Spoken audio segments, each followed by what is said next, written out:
மக்கள் பஸ்ஸை நூற்றுக்கணக்கான 30,000 லட்சம் 90 கூடவே போயிடும். பசிக்கிற எனக்கு அந்த உணர்வு இல்லை. ஆனால் சாப்பிட்டுக்கிட்டு இருக்கக்கூடிய போராளிக்கு என்ன மாதிரி எல்லாரும் சாப்பிடணுங்கிறது இருக்கு.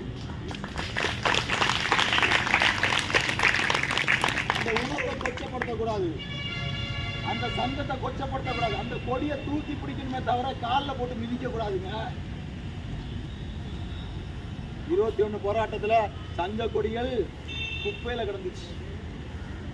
போராட்டம் முடிந்த பிறகு அதை அள்ளி கொண்டு வந்தோம், வாஷ் பண்ணோம், அயன் பண்ணோம், வச்சோம்.